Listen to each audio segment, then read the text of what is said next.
Subsequently, a punctual person works on time without any hindrance. The people who are employed in armies and navies are given rigorous training to become disciplined and punctual. They pay no heed to any circumstances, be it rain or thunder, they care about their punctuality.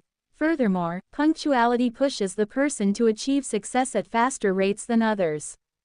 We must develop this quality in children from an early age, which will make it easy for everyone to lead a better life. When a person is punctual, they get utmost respect and admiration by society and reach greater heights than an unpunctual person.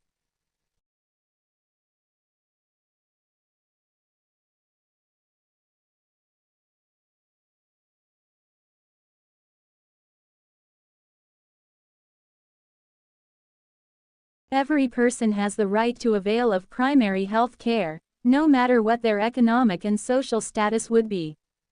Staying healthy is the only way to live a satisfying and productive life. In today's world, where social media, junk food and work take up a huge part of every day of a normal human being, it is easy to find excuses to invest in health or any fitness-related activities. Research has shown an increasing number of people being admitted to hospitals for various illnesses. Now, with the pandemic, it is even more risky if you take things too lightly. It is high time all of us made up our minds to take care of our physical, mental and psychological health if we wish to lead a healthy life. People need to understand that no amount of wealth would do any good if you are not able to be physically and mentally active.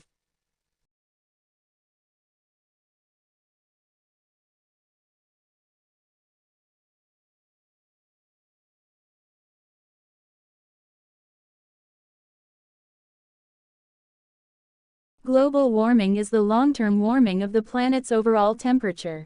Though this warming trend has been going on for a long time, its pace has significantly increased in the last 100 years due to the burning of fossil fuels. As the human population has increased, so has the volume of fossil fuels burned. Fossil fuels include coal, oil, and natural gas, and burning them causes what is known as the greenhouse effect in Earth's atmosphere. The greenhouse effect is when the sun's rays penetrate the atmosphere, but when that heat is reflected off the surface cannot escape back into space. Gases produced by the burning of fossil fuels prevent the heat from leaving the atmosphere.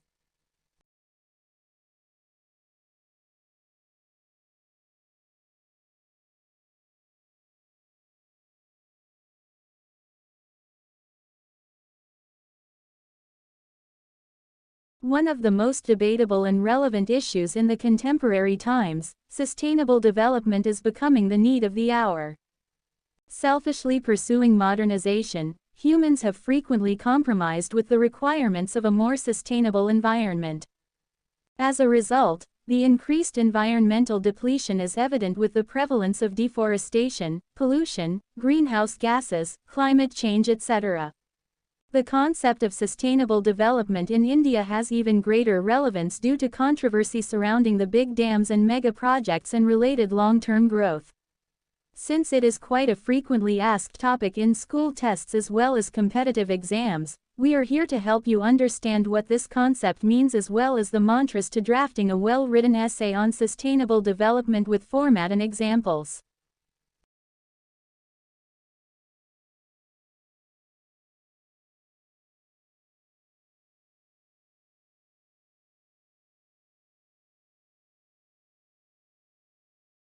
Revenue budget includes the government's revenue receipts and expenditure.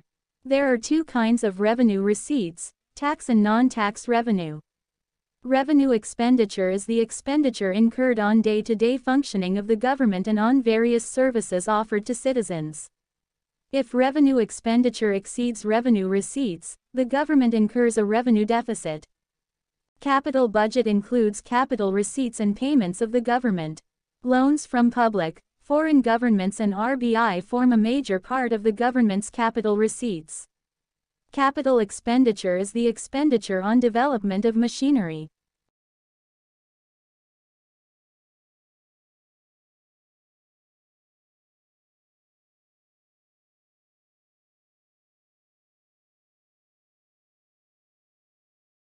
The proliferation of magazines and periodicals has also led to the proliferation of jobs in the field of journalism.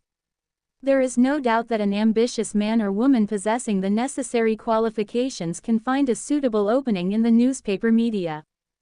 The career of a journalist demands a wide range of qualities and skills.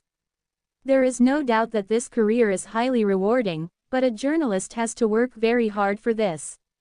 He has to know something about everything. The person who wants to reach the top has to master the techniques of journalism and go through the mill. He should also possess a flair for writing, sound judgment, personal integrity, yearning for facts and an expert knowledge of all branches of journalism.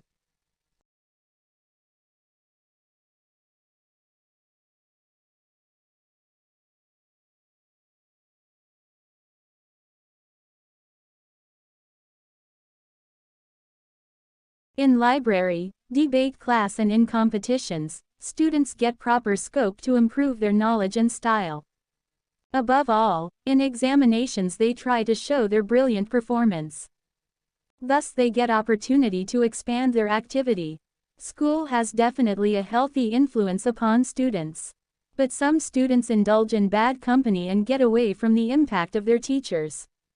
Those students miss the charm of their school life. Teachers act as the guides and guardians to guide them on the right path. In school, teachers try to remove the evils from the students by sowing some seeds of good qualities in them.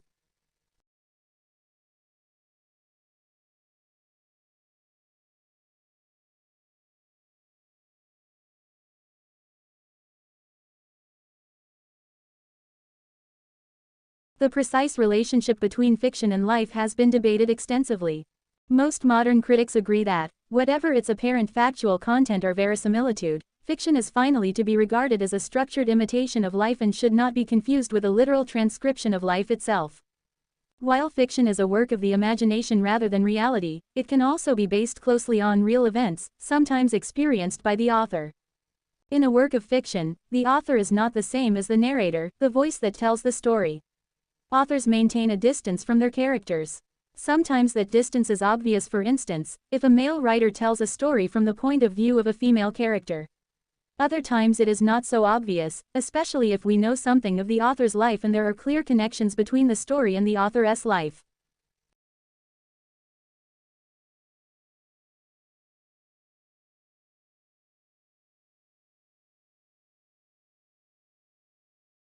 Allergies are abnormal immune system reactions to things that are typically harmless to most people. When you're allergic to something, your immune system mistakenly believes that this substance is harmful to your body.